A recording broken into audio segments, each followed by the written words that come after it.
Salut les pêcheurs, une petite vidéo top 3. Ouais, ça fait longtemps qu'on n'a pas fait une petite vidéo top 3 pour changer un petit peu. Je sais, il n'y a pas énormément de vidéos piches qui sortent en ce moment parce que j'ai pas trop le temps d'y aller.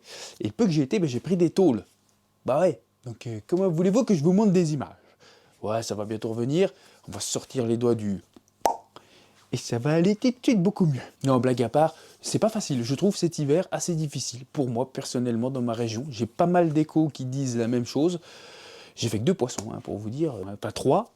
Carpe, j'en ai fait 2, puis j'ai fait le barbeau. Voilà, c'est tout ce que j'ai fait depuis le début de l'année. Alors, j'ai pas fait 50 000 pêches non plus.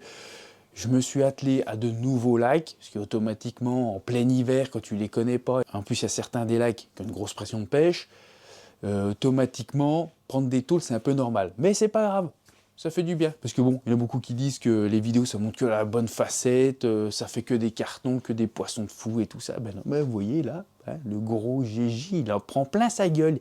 Il prend rien du tout, des grosses tôles dans sa gueule. Voilà, mais ça remet en question et ça fait du bien. Ça fait partie du jeu et heureusement qu'il y en a. Donc les prochaines, on va les déglinguer un petit peu parce qu'il va falloir se venger aussi. Parce que c'est un véritable combat contre les carpes. Bon allez, j'arrête mes conneries là. Maintenant, on va partir sur un top 3. Le top 3 des meilleures graines, les pêcheurs. Mon top 3, bien entendu. C'est mon avis à moi. Il y en a d'autres, ça sera complètement différent.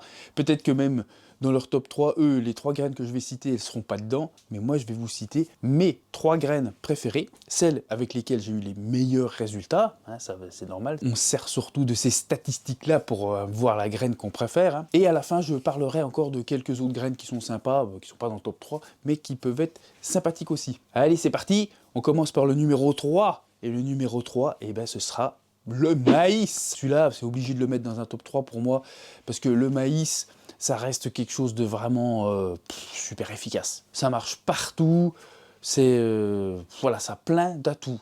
Premier atout, c'est pas cher. Mais alors, c'est sûrement l'appât le moins cher, je pense. Pas dire de bêtises, je pense que c'est l'appât le moins cher. De deux, c'est assez facile à préparer. Il suffit de faire tremper, cuire. Enfin bon, ça, de toute façon, je vous prépare d'ailleurs une petite vidéo, le maïs 2. J'avais fait une vidéo sur le maïs, je vais en refaire une parce que j'avais des erreurs.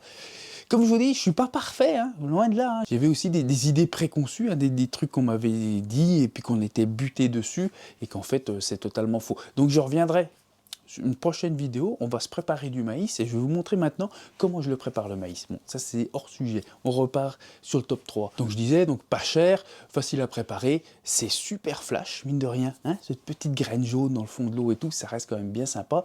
Les poissons en sont quasiment tous habitués, c'est quelque chose d'instantané, il n'y a pas besoin de grosses préparations, même si on peut en faire pour accentuer le nombre de touches. Ça permet de baigner sans trop gaver le poisson, parce que c'est pas une graine ultra nourrissante, il n'y a pas de protéines quasiment, il n'y a pas de lipides, c'est de glucides principalement, ce que le poisson assimile le moins bien en fait. Mais ça n'empêche pas que c'est très visible, c'est quelque chose qu'elles apprécient, je pense qu'elles apprécient vraiment ça au goût, ça leur apporte des choses, c'est pas parce que c'est les glucides qu'elles assimilent le moins que automatiquement ça, elles vont pas en manger. Il y a un petit peu de protéines, il y a un petit peu de ci, et en fait ce qui fait qu'elles en mangent beaucoup, tu vois. Il faut en manger énormément pour avoir un apport intéressant. D'où très intéressant aussi de pêcher avec des appâts, on va dire maigres, en apport. On y reviendra aussi. Donc voilà, donc pour le numéro 3, ce sera le maïs, qui nous permet de faire des campagnes d'amorçage énormes pour pas cher du tout et très apprécié du poisson. Juste le seul truc, il n'est pas très sélectif. Je sais, il y en a qui ont le record avec du maïs. Un petit grain de maïs, tu peux prendre un poisson de 35 kg. En règle générale, si tu l'as fait, c'est parce que tu pêches au bon endroit, tu vois. Mais si tu arrives en Saône et que tu baignes du maïs et tout, tu peux faire quelques beaux poissons dedans, mais voilà. Le rendement que j'ai eu, moi les résultats que j'ai eu, ça mord très bien. Tu fais plus de petits poissons et dedans, il y a des brèmes qui viennent te faire chier, des chevènes, tout ça. Ça n'empêche pas que c'est un indémodable, un super appât qui a pris un nombre de carpes incalculable, qui est toujours devant les bouillettes, largement à mon avis. Donc voilà, donc maintenant, on va passer au numéro 2. Donc le numéro 2, c'est la cacahuète. Il n'y en a pas beaucoup qui l'auraient mis dans leur classement, ça j'en suis sûr et certain. Parce que oui, les petits inconvénients, préparation, conservation un peu olé olé, c'est compliqué quand même, ça a vite fait tourner et tout. Donc on ne sait pas trop si on les met au fond de l'eau, etc. etc. Pop, pop, pop, pop. La cacahuète, oui, ça se garde moins longtemps. Mais on peut les garder quand même plusieurs jours. On peut quand même les garder plusieurs jours sans problème. Et il ne faut pas oublier qu'il y a le congélateur. Vous pouvez mettre sous vide ou dans des sacs avec un peu de jus. paf, congelé, ou même sans jus, on s'en branle, congelé. Pareil, vous les sortez à l'avance et vous allez faire votre amorçage.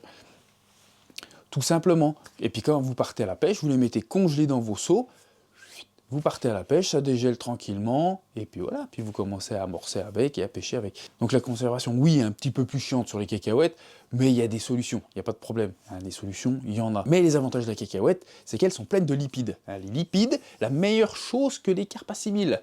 Faut pas oublier, carpes, elles ont besoin de lipides, c'est ce qu'elles assimilent le mieux. Donc franchement, les appâts qui sont quand même assez gourmands, les appâts qui sont assez lipidiques, tu vois, faut pas hésiter à les utiliser. Et en plus, il y a des protéines, et c'est la deuxième chose que la carpe assimile le mieux, c'est les protéines. Après, attention, voilà, faut pas les saturer, hein, c'est ça le truc, quoi, tu vois. Donc, faut y aller mollo. On amorce les cacahuètes, c'est pas comme le maïs, hein, t'en mets pas comme du maïs, hein, bien moins, hein, voilà, hein, tu vas plutôt avec quelques kilos à la belle période, tout ça.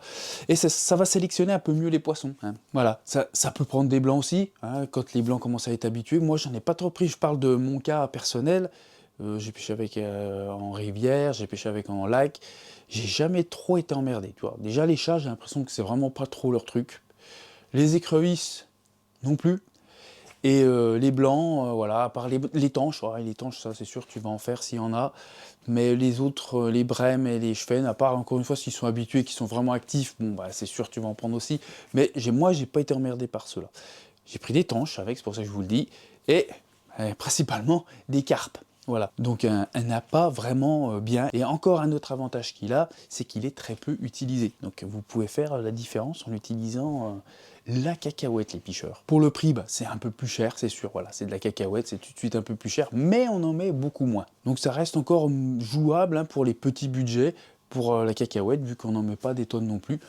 Donc n'oubliez pas, cacahuète, c'est vraiment intéressant. Préparation assez facile. Je vous donne pas le détail des préparations. J'ai fait des vidéos sur toutes les graines que je vous parle. J'ai fait des vidéos dessus pour les préparer. Donc voilà pour la cacahuète, le numéro 2. Et le numéro 1, ouais, bah, ils l'ont tous deviné depuis presque le début. Parce que ce sont ceux qui me connaissent, ils le savent. Et puis là, quand on en est là et qu'on n'a pas dit la Tiger, ouais, numéro 1, la Tiger.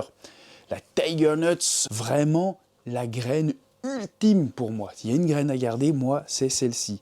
Parce qu'elle est en train de faire comme pour le maïs, c'est-à-dire que tout le monde pêche avec de partout, et que tous les poissons s'y habituent, et les assimilent de mieux en mieux.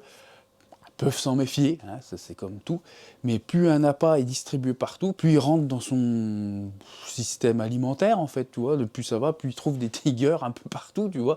Bon, ça remplacera jamais leur nourriture naturelle, c'est pas pareil. Mais pour dire, quoi, c'est vraiment un appât que maintenant, il commence à être accepté instantanément. Moi, je me rappelle, les premières fois que j'ai utilisé, il y a plus de 25 ans, avec mon vieux Régis, il fallait amorcer un petit peu à l'avance. Enfin, c'est ce qu'on nous disait, on lisait beaucoup ça. Et c'est vrai qu'on a amorcé un peu à l'avance et on a eu un carton mais inimaginable. Le truc de folie, hein. 30 départs dans la soirée à 2. Ça, c'est quand même assez fort, hein. Donc il faut savoir que la Tiger, elle a tout ce qu'il faut, elle a les bons lipides, elle a quand même un tout petit taux de protéines et un peu de glucides, elle est un peu sucrée et tout ça. Elle est très bien répartie, cette graine. Donc c'est pareil, c'est une graine, il ne faut pas s'amuser à béner non plus. Tu peux en mettre, je dis pas qu'il faut rien mettre, mais c'est quand même en dessous du maïs, tu vois. Je veux dire, si je peux te dire en saune, vas-y, il faut 50 kg de maïs, ouais, mais elle va pas foutre 50 kg de Tiger, enfin pour moi. Quand même, tu vois, pour moi, je trouve que 50 kg de Tiger sur juste comme ça en arrivant, ça risque de retarder un petit peu les touches, tu vois. Alors moi qu'il y ait vraiment du monde et puis que ce soit très très actif.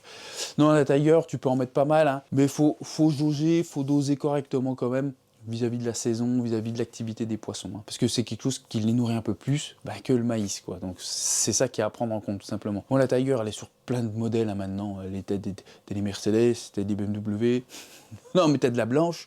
T'as de la noire, t'as de la longue, t'as les XXL, t'as de la micro, et il y a de tout. Je parle de la Tiger basique, hein. La Tiger basique, ça passe très bien. Toutes ces graines là que je viens de vous citer, on peut les crocher, hein. C'est super intéressant à mettre dans des sticks, ou alors acheter comme ça, hein, à l'appel, quand tu vas au Zodiac, avec de la graine déjà broyée, c'est encore plus attractif. Et encore plus avec la Tiger, parce que dedans elle est claire, donc ça fait en plus des taches claires, et c'est très très attractif. Non, franchement, la Tiger Nut, c'est pas pour rien que je la mets en premier. Franchement, c'est vraiment une super graine. T'es pas emmerdé par les nuisibles aussi, les chats, les écrevisses, ils peuvent pas en venir à bout. Encore une fois, bien sûr, tu peux prendre un petit peu de blanc avec, mais moi je trouve vraiment que ça réduit. J'ai pris très peu d'autres poissons que la carpe avec des Tiger Nuts. Hein. Moi, ce que j'aime bien faire, c'est aussi, vu qu'elles sont moins chères, niveau prix d'ailleurs, c'est pareil, c'est à peu près comme les cacahuètes. Hein, ça reste raisonnable, vu que ça double de volume quand tu les cuis. Voilà, hein, et puis qu'on n'en met pas non plus des tonnes, ça reste assez raisonnable, même si elle a augmenté. Hein. J'avoue qu'elle a vraiment augmenté la Tiger, mais c'est dommage de s'en priver quand même. C'est quand même vraiment une très très bonne graine. En plus de ça, elle va quand même bien amorcer, parce qu'elle est plus lourde, donc à la fronde, à la pelle, ça se lance vraiment très très bien. Ouais, elle a quasiment que des avantages pour moi, cette graine, vraiment. Donc voilà, donc c'était la numéro 1 du top 3. Maintenant, je vais vous parler un petit peu de quelques autres graines. Toi, le top 3, j'étais en train d'hésiter, là, juste avant de faire la vidéo. Je me dis, putain, je mets quoi? Je mets le maïs ou je mets le chènevis? Je me dis, ah, le maïs, on peut pas faire sans maïs, c'est pas possible. Mais il y en a un qui est vraiment ras le cul du maïs, pour moi, c'est le chènevis. C'est pour ça, celui-là, je voulais quand même vous en parler un petit peu, parce que chènevis, c'est quelque chose de très addictif. Hein. La carpe, quand elle commence à se mettre à bouffer du chènevis, des fois, ben, elle bouffe plus rien d'autre, tu vois. Et c'est les petites graines, en fait, ça les rend folles, hein, de chercher et tout. C'est assez huileux, le chènevis, tu vois, encore un truc assez des lipides. C'est quand même super intéressant d'y mettre du chènevis dans un mélange de maïs, un mélange de tiger, peu importe. C'est super intéressant. Niveau prix, ouais, c'est quand même pas non plus donné, ça reste un peu comme les autres. Le niveau préparation, c'est super simple aussi, ça se garde pas excessivement longtemps non plus, mais c'est vraiment une très bonne graine, que les carpes peuvent vraiment devenir red folles avec ça. Le truc intéressant, c'est de pêcher qu'avec du chènevis et de réussir à vous faire des petits filets avec du filet blindé, de toutes petites boules de chènevis à pêcher sur votre lit de chènevis. Comme ça, au moins, si elles deviennent red dingue de ça, et qu'elles veulent rien manger d'autre, puis que tu avais amorcé beaucoup de chenevilles avec un peu d'autres graines ou de la bouillette, puis que tu pêches à la bouillette, elles sont là, tu sais qu'elles sont là, elles bouffent, mais elles bouffent que le chènevis, merde. Des fois tu passes à côté de certaines touches, donc très intéressant de pouvoir écher le chènevis sur le cheveu avec les systèmes que la pêche nous offre au jour d'aujourd'hui. Voilà, puis après ben, il reste encore d'autres, il y a le pois chiche, il y a le pois d'érable, il y a la fève. Il y en a des tas et des tas hein, de sortes de graines qui sont très bien et qui prennent plein de poissons. Hein. C'est juste que moi, j'ai pas assez utilisé ces graines pour vous dire, bah, c'est le top 1, c'est la meilleure, tout ça.